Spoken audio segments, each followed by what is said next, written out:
Triple H reveals there were plans for him to wrestle this year at WrestleMania 38 prior to his health scare last year. A star returns on SmackDown last night. Plus, WWE announces when the Andre the Giant Memorial Battle Royale will take place. Plus, matches announced for this Monday's edition of Monday Night Raw, the pre-WrestleMania edition of Monday Night Raw. Plus, an update on Cody Rhodes and Stone Cold Steve Austin ahead of WrestleMania. All this and more in today's WWE News.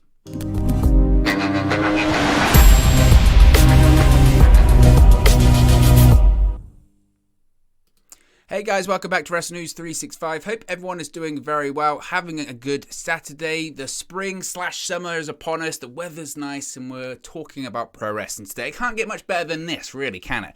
So let's start off talking about WWE. Let's start off talking about Triple H. Of course, yesterday Triple H announced his in-ring retirement after suffering his cardiac event last year. But in this same interview, he revealed that there actually were plans for him to wrestle at WrestleMania 38 prior to him having this health scare. Triple H has officially retired, but there were plans for him to wrestle before his health scare last year.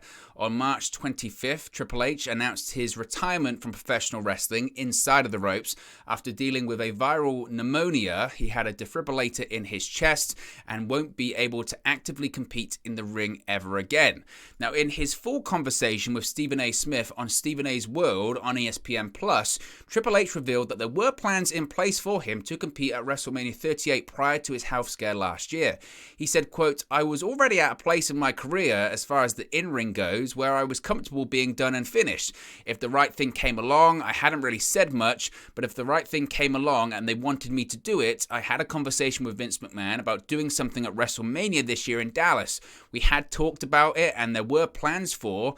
Obviously, when this happened, it shut all of that down. As far as the schedule, WWE is an intense place. It's 24/7. You're running. It puts things in perspective for me."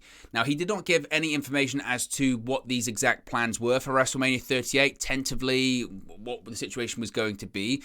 Now, when asked about his future in wrestling, Triple H revealed that he is back in the office and is now focused on finding the next WWE superstar. He said, quote, "My foot is not off the gas. In some manner, I have to step back a little bit. I'm still in recovery and my endurance is not quite what it used to be before. I'm back in the office. I'm fully focused on recruiting and developing our talent for the future, whether that's at the Performance Center, finding the next young stud that's out there, male or female.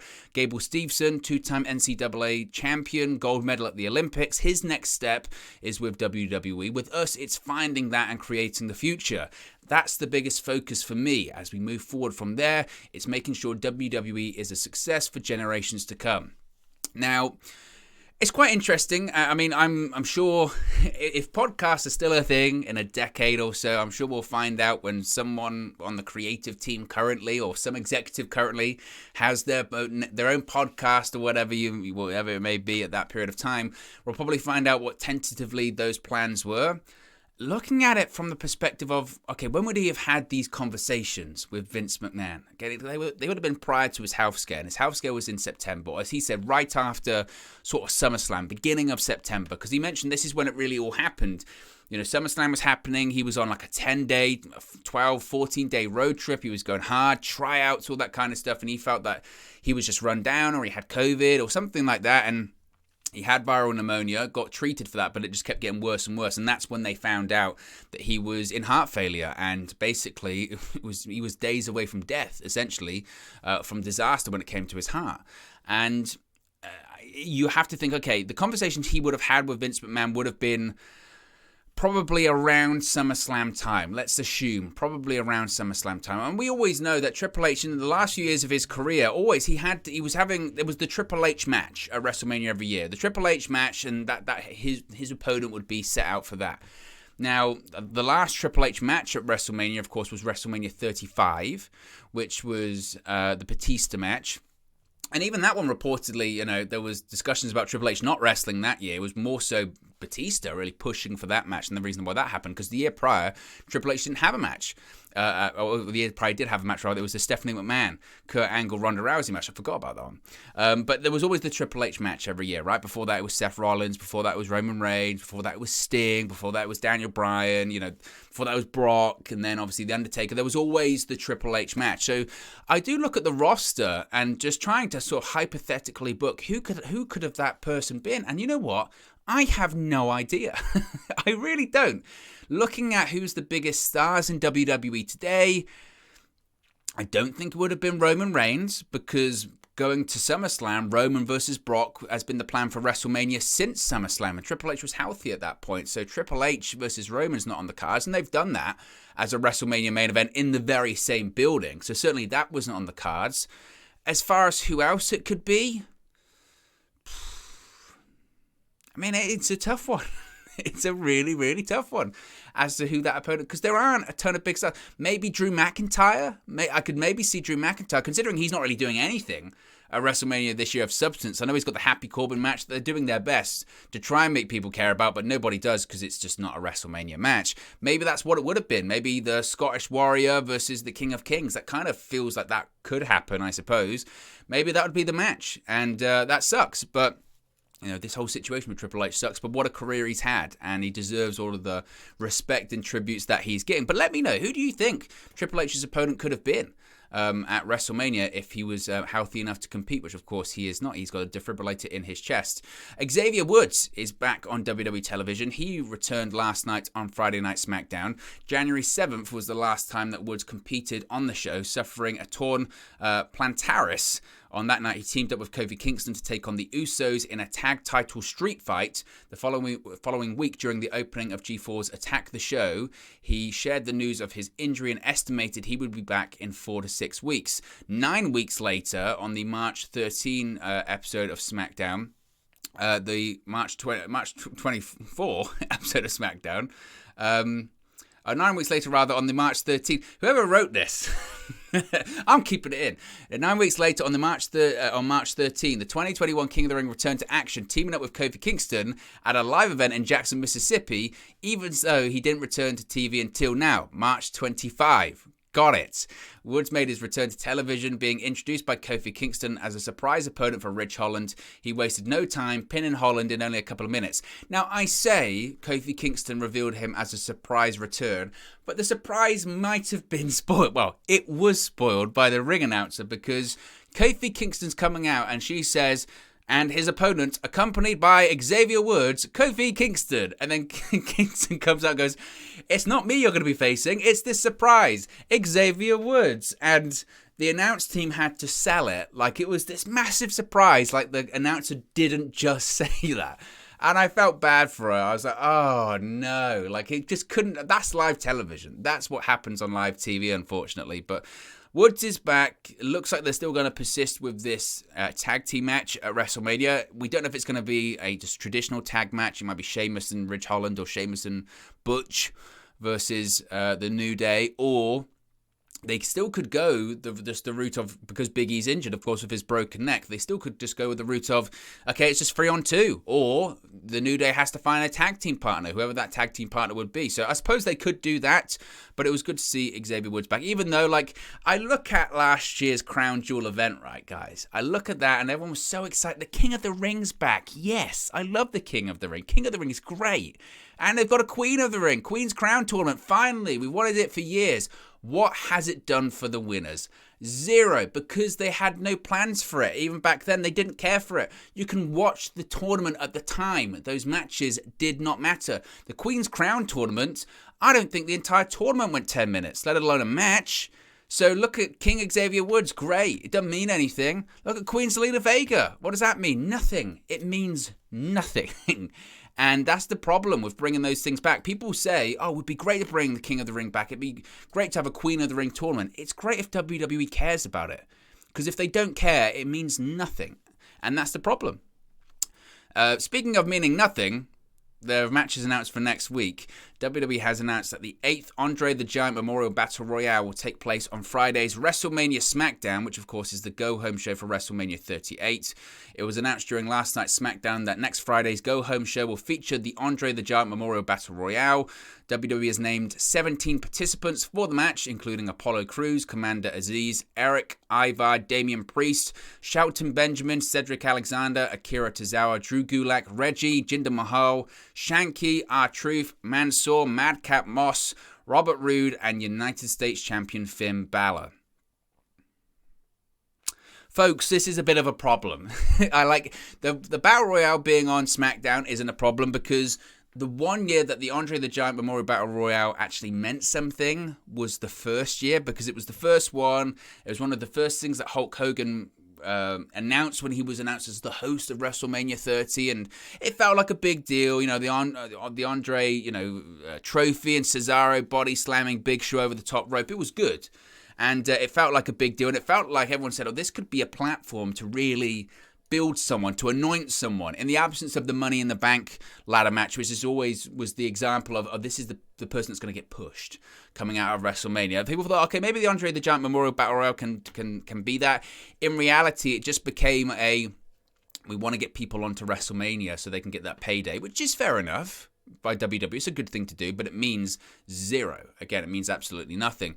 The fact that Finn Balor is in there with Damian Priest, I mean, we'll talk about this in a second, because it's also been announced that the Intercontinental Championship is on the line on SmackDown next week in a triple threat match. Ricochet will be defending the Intercontinental Championship against Angel or Angel and Humberto of Los Lotharios. They did an angle last night where Ricochet lost to both Angel Garza and Humberto Carrillo. So there's going to be an IC title match on the show. So basically, you've got WrestleMania, Wrestle-effing-mania. And it's not as if it's a case of both mid-card titles aren't on WrestleMania because it's only on one night and there's limited space. There's 2 nights. There's 2 nights, and they can't find room on either night for any one of their mid-card championships. And this is, again, is when I look at when Ricochet won the Intercontinental Championship a couple of weeks ago, and people said, see, they're pushing Ricochet. And everyone went, no, they're not. Because the Intercontinental Championship at this point means nothing. Shinsuke Nakamura had it for months. He didn't defend it. Sami Zayn had it for a week. It means absolutely zero at this point. It can't even get on the WrestleMania card. And it's not a case of, again, WrestleMania's one night. There's 2 nights of it, and it can't get on that card. You know, Finn Balor, he's US champion. Damian Priest, they're doing good stuff on Raw. People are interested in seeing that match. That can't even get on the show either. So what does that do for the perspective of those championships? What does that do for the perspective of the champions? It means nothing. If that's how you feel about it, you might as well get rid of it, because they don't mean anything. This isn't elevating anyone. Back in the day, you had the mid-card championship that elevated you into the main event. This isn't elevating anyone. If anything, it's demoting them. They can't even get on the show. They'd probably be on the show if they weren't the champion at this rate.